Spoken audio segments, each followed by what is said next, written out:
All right, ladies and gentlemen, boys and girls, meaning children everywhere, prepare for that re-entry into the land of wonder and discovery as we present. I'm not sure this has ever been done. If it has, I don't know about it. All of the Bundy women are with us now. Let me tell you a little bit about them. We have Carol Bundy, wife of Cliven. We have Angie, wife of Ryan. We have Brianna. She is the wife of Mel, and that's Cliven's second son. We have Lisa Bundy. That's Hammonds' son. Did I leave anybody out? I don't think so. Wait a minute. Mary Lynn. Mary Lynn. Dave. Hold on. I'm getting it. All right. Mary Lynn, I'm sorry I left you out, kiddo. And you're, That's okay. And you're the wife of? Dave. Okay, I got it. Can't read my own notes. All right, fine. I'll tell you what. I think I'm just going to let you run it. I've found that when when I have 5 particularly Bundy women in the house, so to speak, I think I'm just going to take a chair over here. And why don't we begin with an opening statement from the matriarch of the family? That would be Carol. So, Carol, why are we here? I know why we're here, but tell everybody else why we're here. Well, we're here because we stood for freedom in Our but our stand was for all America, not just for the Bundys, not just for the Cowboys, not just for Clark County, Nevada. Our stand was for everyone, and our message basically is to wake up. Wake up. Freedom either lives or dies right now, and we have to make a choice. Freedom is a God-given right to everyone, everywhere in this world. They can prosecute us, they can persecute us, they can lock us up, they can shackle us, they can even take our lives. But the fact remains they cannot take away our freedom, the freedom that is God-given that every person possesses. And I hope that people that are watching this today will realize that my family, and I have 7 daughters and I have 7 sons, but right now I have 4 sons and a husband locked in federal prison where they are guilty until proven innocent. They're being shackled, they're being in isolation. I hope that the people that are listening today will pay attention, because we have out of control federal government, and ask yourself a question: are we a free people or are we a slave to a tyrannical government? And it's time that we took action, not just the Bundys, but we want to educate, we want to wake people up, and we want America to know that we love America and we love the people of America. Carol, I got to ask you something. Let's go ahead and go after the answers to the questions that have been created by people's presumptions that, oh well, they're just a bunch of rabble out there and they were illegally grazing cattle on government land, and anything that happened, they've got it coming to them, because there are some people out there like that. But I have learned this: even when the most vitriolic attack is launched against, and I've had a few launched against me, not so many now, but back in the old days, you're this and you're that and you're a shill and you're this and you're a this loving that and a bleep bleep and everything else. If you'll just talk to them and go, now wait a minute, do you really think such an attack is warranted? Let me explain to you why you're wrong, and then if you still want to hold this position, that's on you, but it won't be on me. It'll be on me if I don't clear you up. Would you please clear everybody up on the occupation of the land that the BLM went out there armed to the teeth to try and reclaim? And you can talk about what happened to the cattle out there and everything else. Just what was the setup that the government didn't like and decided to dismantle? What just to try to put it in a nutshell, but also put it into terms that people that don't understand the code of the West and our custom and culture, because when I find that people make negative comments, excuse me, most of the time they are not educated and do not understand how things work out here. In the early days when Southern Nevada was, I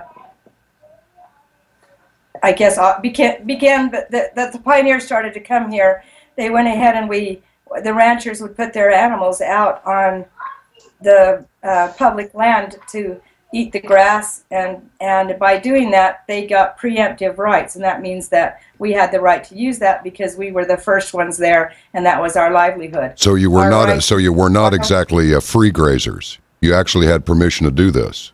We had permission to do that. Okay, go ahead. And then today, in today's world, to bring it forward, I have filed on the state of Nevada, or we do, water rights that are state private property rights, and they're livestock water rights. And with that becomes, we have the right to the forage and access right to go check our cattle and check our water.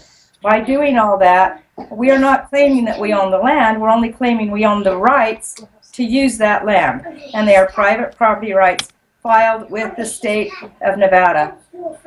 20 years ago, there were, in Clark County, Nevada, there were 53 ranchers. 42 of them were either ran off the land or they were bought out. And it's interesting to say that the BLM might say they did, but the person who wrote those little checks was Clark County, Nevada. So they recognize that my rights are state rights. Our rights to ranch and run cattle are through the state. And so as we studied the Constitution, we realized, hey, the federal government doesn't have a right to tell us how to run our state rights, and we'll deal with the state. We've broken no state law. We've paid anything that go to the state. We are not radical, anti-government people. We're just constitutional people, and we want our government to abide by the Constitution of the United States, which is the supreme law of the land. All right, so all right, so when did the trouble start, and in what form did the trouble take? Well, if I really wanted to blame somebody, I think I would blame environmental groups. They're the ones that think that the cattle shouldn't be on there, that it should be saved for some threatened or endangered species, that they've been cohabitating for years. So I guess the trouble would start with the environmental groups that decide that they no longer want the cattle on there, and they start putting pressure on the Bureau of Land Management to trespass our cattle. First time I've heard this. When BLM said we could no longer have cattle there, that's when we started looking into it and said, hey, our rights are state rights. We're going to deal with Clark County, and we technically fired the BLM. We just said we no longer need your management services, because remember, it's BLM management. Yeah, we said we don't need you to manage us out of business. We'll do our own improvements. Take care of our cattle. We'll take care of the water. We just don't need you to tell us what to do anymore. So we fired them back in the early 1990s. What do you mean you fired them? We've been running cattle, and we tried to pay our fees to Clark County, Nevada, and they did not take them. How did you? Hold on a second. What do you mean you fired them? How did you fire them? We just wrote them a letter, and we said that our rights to run cattle were state rights, and that we no longer needed their management services. Okay, how'd they no longer pay fees. I take it they responded. Did they respond with paper, or did they just show up? Well, they responded with paper, but basically we don't recognize them as having any authority in the state of Nevada. Show me in the Constitution where there can be a BLM or any federal agency within a sovereign state of the Union. Well, it doesn't exist. That they even have a right to be here. Yeah, they don't. They don't. So okay. that brings us forward to where we were in 2014 when we made our stand. And that was the same thing. We asked our sheriff to stand with us, we asked our county commissioners to stand with us, and then we asked our neighbors to stand with us. And I guess you guys know the rest of the story. And that brings us full circle as to where my sons are now in prison, and I have all these beautiful daughter-in-laws sitting here with me that have little babies that need their daddy home, all because we stood up for our First and our Second Amendment rights. All right, let me ask you this. Which environmental groups caused the problem? The Center for Biological Diversity. Center for Biological Diversity? Yes. And who are these mugs exactly? Well, somebody with a lot of money and power, because they threatened to sue the BLM if they didn't act on getting my cattle off. So they had enough power that BLM made the move. And who else was involved? Sierra Club, one of those? Who? The main one that threatened the suit was the Center for Biological Diversity. Okay, were they joined by anybody? I want to rat everybody out who's responsible for this. I would love to rat everybody out. I can tell you that none of these agencies came to our aid, and even PETA when they ran my calves to death and shot cattle and bulls, even PETA wouldn't come to our aid. Well, let me ask you this, Carol. How could they, in your opinion, have come to your aid? Well, they couldn't have, but they stand for animal rights. That's what they want. So why didn't they hold these bureaucrats accountable for harming my cattle? Well, some people say that PETA executes more euthanizes or otherwise kills more animals than virtually anybody else. So PETA, in my humble opinion, is a complete fraud. Okay, go ahead. And I agree with that, but they also have a huge following, and they have this motto and this agenda that they put forward, and they could have made a statement, but instead they said, well, you kill your cattle, which we do in a humane way to provide meat for American people. Yeah, I'm sure every member of PETA is a staunch vegetarian, with the exception of beef, chicken, and fish. But I digress. Okay, so then what happened? So now I come back around to the point that we taught our family the Constitution. We taught our family to love their neighbors, and we taught our family to stand up for what was right. And if somebody was being treated wrong, even from the time they're a toddler through the rest of their lives, that you stand up for people and protect them when they're doing things that are right. So we circle back around to the Hammonds, and when we found out that they were being treated to the point that they were absolutely afraid of the federal government, which is so wrong in America for anyone to be afraid of their government, then my sons get involved again, because they've been taught to stand up for them. No, not right now. These my daughter-in-laws here, who are strong women who stand by their men and they support them. But by doing that, you can see that we're all worn out and kind of tired here. Yeah. But there's a lot of fight in us. They can take our men, and I think they thought by taking our men that they would cut our legs off and that we would cower down. But I'm telling the world right now, they've not met the Bundy women yet. Yeah, well, they have now. Yes, they have. My gosh, this is all right. So then, what happened when it was learned that the Hammonds were having their problems and they had been charged with setting a fire under some ridiculous, equally fraudulent, in my opinion, some terrorist act they committed by setting a couple of backfires or something, and they started getting leaned on? Then what did the Bundy men do? Well, we didn't know a lot about that until the fall of last year, when it started coming out that they were getting sent back to prison for something they'd already been sentenced for and served their time for.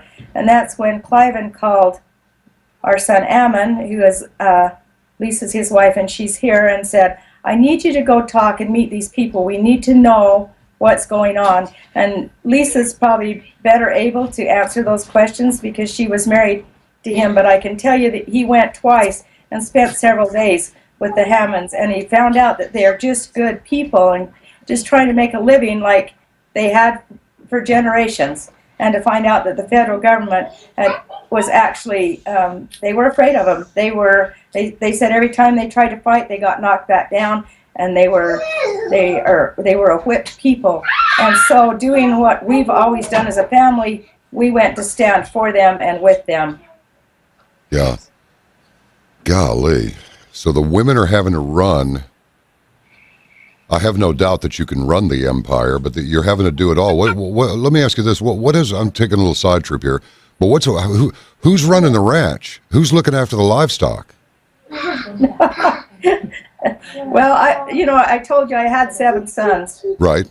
So I still have my boy that just turned 18, and he's manning up and doing a good job. And I'm trying to help out as much as I can, and we have offers from a lot of people. So when the time comes, I just have to make a call. But there again, we're strong people, and we're getting the job done. I just wanted to say too, the Arden, who just turned 18, actually had to graduate early so he could take over ranching for the family. His name's Arlen? Arden with a D. Arden. Arden. All right, go ahead. Anyway, yeah, he took over the ranching responsibilities. Most 17-year-old boys would never have to deal with what he's dealing with, but he's been really great, doing a really good job. You got some cowboys helping you too, I guess. We do when we need them. And then I also have a son that we call a foster son, and he lives in Bunkerville, and he's given me a lot of advice and help. Good Lord. All right. Now, how many as of now are in jail? Cliven's in jail.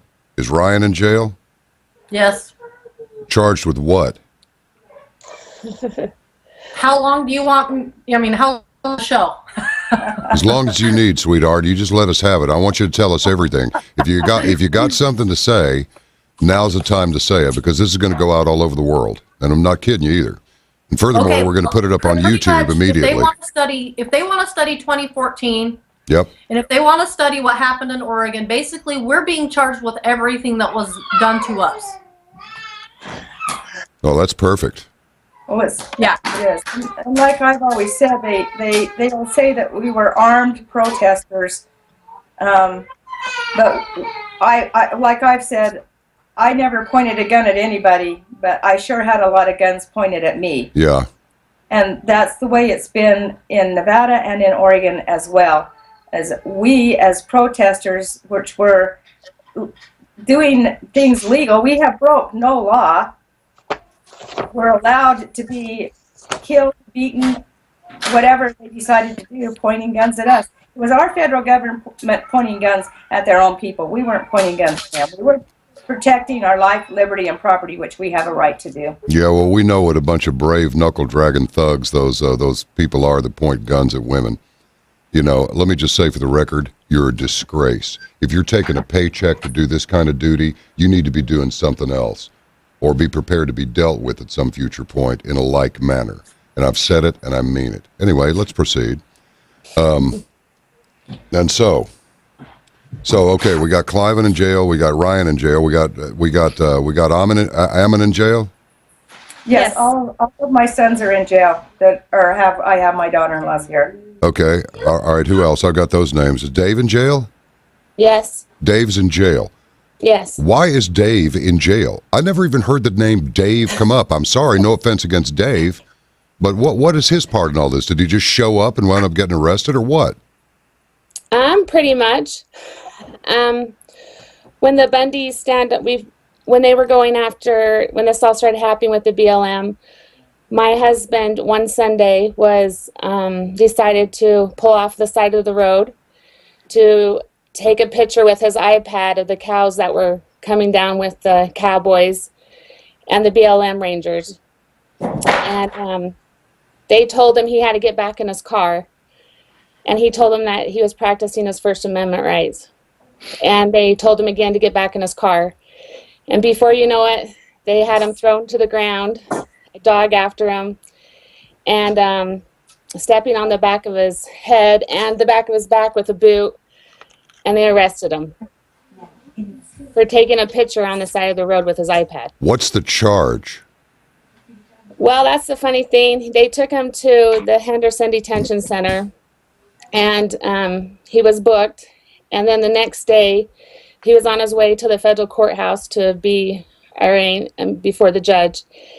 And they came into him, and they changed their mood, the way that they were treating him after they treated him terribly all night. And they gave him 2 citations. One is failure to disperse when told to. And the other one was, what was it?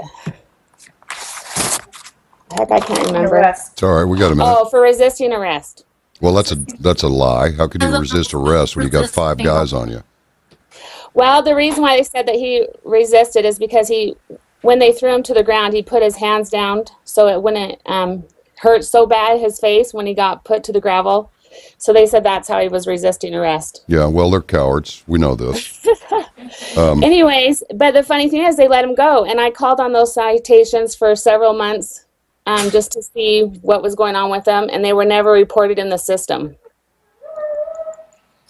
So but 2 years later, now he's being charged again for that same incident. Oh, gotcha. All right. Now, is Mel in jail also? Yes, he is. What? It's just part of it, folks. Yeah, They're a family. They're looking after the kids and running a ranch. So, you know, if a kid's making some noise in the background, just let it go. Is Mel in jail? Yes, he is. And what's he in jail for? He's in jail for being affiliated with the Bundy Ranch and using his horse as a threat of violence and force. And also the 17 charges that the other boys have been charged with. Do we know what those are? Do we know what the charges are? I do know what some of the charges are. I have them in front of me. Let's hear them. Okay, some of them are, has been charged with the use and carry of a firearm in relation to a crime of violence under 18 U.S.C. Is the assault on a federal officer under 18 U.S.C. Is threatening a law enforcement officer in violation of 18 U.S.C. Obstruction of the administration of justice. Interference with interstate commerce by extortion. And also interstate travel and aid of extortion in violation of 18 U.S.C. All right. So I take it there's no bonding out. Please. Well, in the federal court system, there is no bonding. Either is you get out or you don't get out. There's no money put out there for it. People, do you understand that there are a lot of armchair patriots that are going, yeah, man, we live in a tyrannical government, man. Yeah, man, it's just tyrannical, you know? You have no clue. The fact is that under the NDAA, which that bastard McCain and that thing in the White House right now have shoved down your throats in a most secretive way, they can be held from now on. They don't even need the charges. All they have to do is invoke this terrorism thing, and they can hold them till Hades freezes over. I mean, do you understand the severity of this? I'm not sure that you do.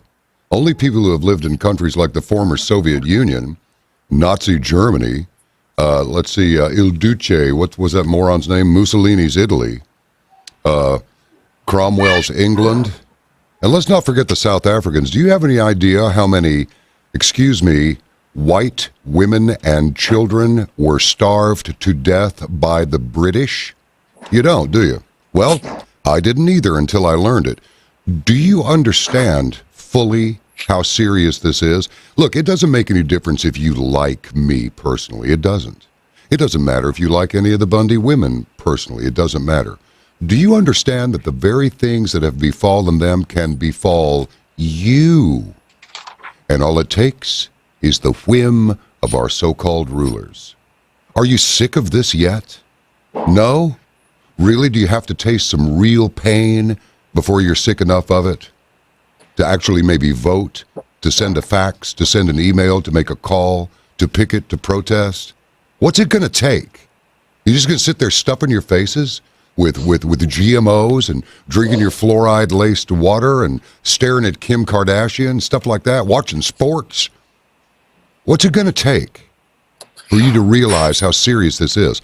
This is a 1776 moment, in my opinion. You agree with me at all, ladies? I'm sorry. I mean, I realize I'm in polite company here, but I got to tell you, my blood pressure's going up. I figure I'm registering about I'm a pretty mellow guy, so probably, I don't know, 110 over 60 right now. That's high for me.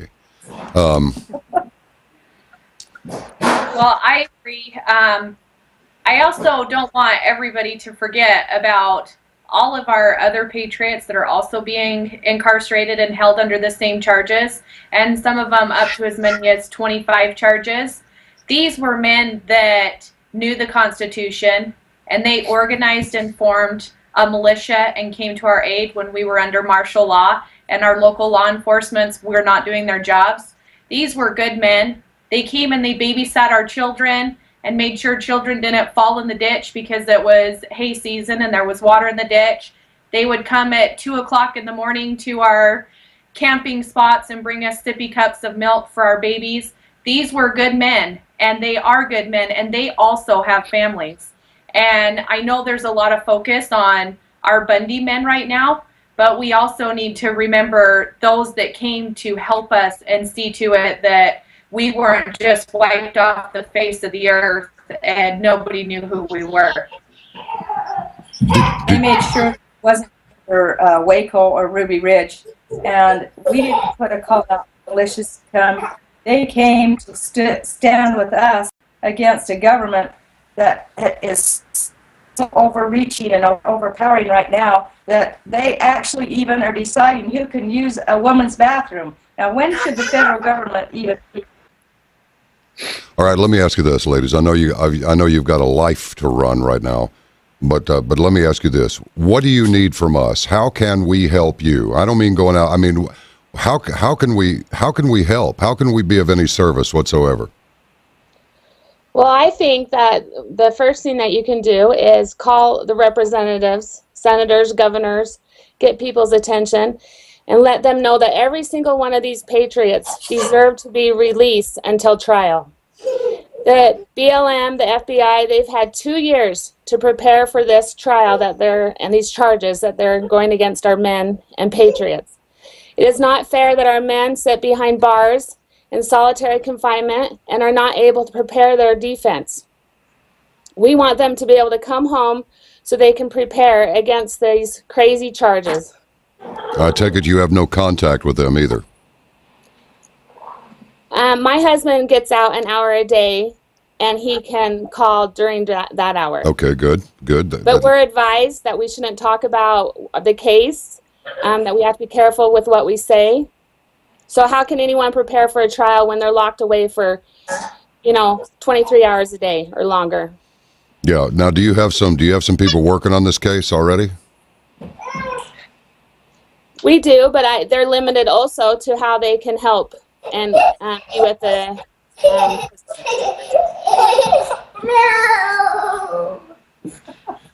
Okay. Sorry. Lisa. Yeah, That's okay. I know. I'm trying to hush him, but 1 in 5, it doesn't happen very easily. Lisa, Ammon have a lawyer. A lot of Sorry, what? your lawyer's doing a lot of good work in the media and out and about. Tell us a little bit what's going on in Oregon. So Ammon and Ryan Bundy are both there, along with Brian Cavalier, Ryan Payne. I believe they transferred Pete Santilli. I don't know if he's been transferred yet or not, but he's set to be transferred here soon. And some other folks, Sean Anderson. Anyways, I'm sorry, but yeah, there's a whole bunch. Mike Arnold Ammon has hired him, and Lissa Casey, and they've got an investigative team, and they've got a team of people that they're working on the case with. We've actually pulled in a lot of our friends and family to help them work the case because there's so much evidence out there, so much corruption, and that's why I believe our men are incarcerated, is because they were finding so much evidence and so much corruption that they had to put a stop to it. The federal government had to put a stop to it. People were finally like, oh, I can tell someone what I know. And so they were getting out, and these ranchers and these people in the Harney County community were coming forward and saying, hey, this happened to me in such and such year. There's actually even another family out there that's been incarcerated, and while they were incarcerated, the federal government sold all of their animals. They came home to nothing. It's gotten to be out of hand, and our guys have done nothing but educated themselves and also tried to educate people in the county. And because of that, they had to put a shut on that. They had to lock them behind doors. Ammon has still been able to communicate with the lawyers and get it out to the public of what they can do, or what they can continue to do. But honestly, we're dealing with a beast. I have a good friend who used to work for the federal government, and he refers to the federal government as the beast. So what we can do is exactly what Mary Lynn said to do, is we can call our state representatives. I'm not sure that going to, anywhere above the state representatives is going to work. I don't have faith in that. Yeah. Maybe it can. I do believe there are good people in the federal government that work for them, that are good people, good-hearted people, and they can help. They have to be the whistleblowers, and they need to know that they're going to be protected. And the only person that can protect them is God. And I do believe that God is in charge, and that's how our men, if they get out, and when they get out, not if they get out, our men will get out by the hand of God.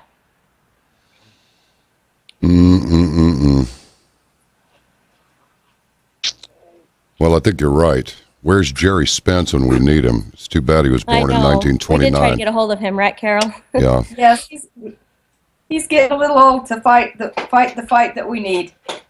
Yeah, well, he's 80-something years old now.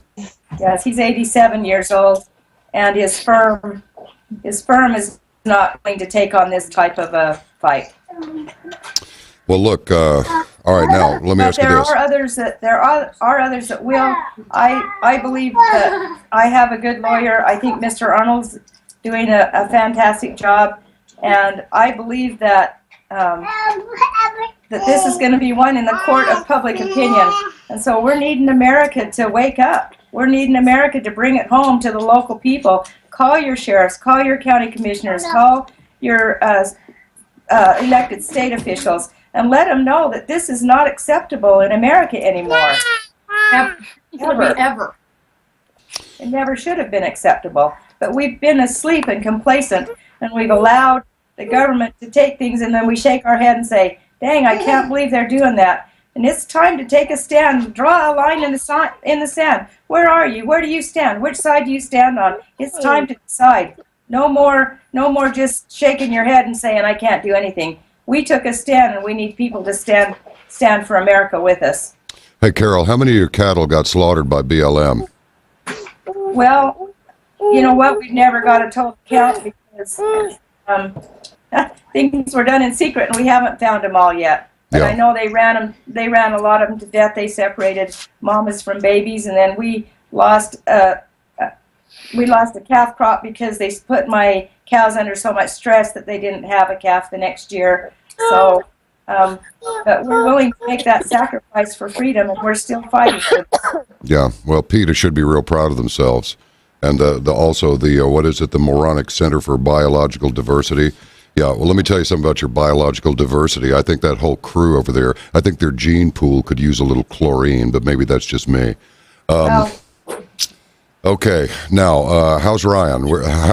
How seriously injured was he? Was it just a scratch, or was it a bad gunshot, or what? Well, you have to understand that Ryan's a cowboy, and so, like, being his wife, I'm always asking him about that. I was able to go visit with him. He showed me the bullet hole, and the bullet's still in his arm. The bullet's still in his arm. I know it's bad, but he's not one to complain. I ask, "How are you doing?" and he always shrugs it off. It's okay, But I saw the bullet hole, and I'm sure it hurts. Anybody that's been shot can tell you how bad and painful it is, and that bullet's still in his muscle, in his arm. And why is that? Why hadn't he been taken to a medic to have it removed? They did take him to a medic. Sometimes it does more damage digging him out. What infuriates me is that was intended for his head. They were trying to kill him. We talk about the hand of Providence, and the hand of Providence spared my husband. And I also attribute that to Mr. LaVoy Finicum. Speaking of Bob Finicum, murder, yes or no? Absolutely. Yes. Assassination, yes or no? Yes. Absolutely. Are you of the opinion that this would have happened no matter what he did? Yes. Yes. Their intent was to kill everyone in that pickup. Yeah. What a bunch of psycho freaks. The hero that stopped them from killing every person. Yep. Okay. Ladies, I want to reconvene with you in the not too distant future. If anything changes, would you please find a moment to contact Ken and let him know what's going on, and we'll get you back on immediately, even if it's for 10 minutes for an update of what's happening. But we want to follow you closely and we want to stay in touch with you, and we want to support you in every way that we can. I don't know how much we can do, but anything that we can do, we will do. And that's, You know, can I add something? yeah. You ask, what can we do? Well, this happened to our family. Davy was thrown down. His face was scattered and drug across the ground. He was wounded. They thought maybe he had broken his hand or his wrist, right, Marilyn? Yes. Dogs attacked him. My husband was tasered 3 times. Ryan was shot in the shoulder. All offenses that none of our men did were done against them. Now, if that were the federal government that we did that against, they probably would have killed all of our men. But what I want to say is, if they don't act now, Americans do not act now, this will happen to you. I know it. I feel it. I'm grateful for the Spirit because it guides me and watches over our family every day. When all 5 of our men are in jail and 25 children are without their fathers, 26 without Arden's not married. But we are suffering every day. And the American people have to come to our aid. I agree with 100% with what Carol said. This is going to be fought in the hands of the people. If they don't fight now, they will find themselves right where we are. They will. I know it. It's coming. I also want to let people know how Mel suffered in the first days after his arrest. He was arrested on a job site, which is completely wrong, by men that were dressed as construction workers, over 40 of them, fully armed, did not identify themselves as FBI. They held him to a wall for over 40 hours with his vomit all over his shirt and did not even allow him a bathroom break. He was covered in human waste and vomit for over 40 hours before they finally allowed him a shower. And then they kept him in solitary confinement so that he could not even call to tell us that he was even alive. We had no idea where he was for 3 days. And then an FBI agent called to ask me to come and pick up his belongings. So at that point, we thought he was dead. And even then, they starved him. They offered him a stale piece of bread in 4 days. And then when they finally transported him to another facility, they fed him on the ground like a dog. This is what our federal government is doing to our men. And there is no checks and balances. We have lost the proper role of government, and our men are being treated like criminals for protecting the rights of every man, woman, and child in this country. And it is wrong. They need to be held accountable. And we are the ones that hold them accountable. So we need to get tough, really tough, and get it done. Because nobody's going to come to your aid. You have to do it yourself. Well said. God bless you all. Please stay in touch with us. We'll reconvene as events unfold and as things change, which they will. This is a fluid situation. And might I just say, there are a lot of caravanners out there that will be praying for all of you tonight. You can write that on the wall. Thank you. Thank you. Thank you. Thank you. God bless you all. We'll be in touch. Okay. Bye. Bye-bye.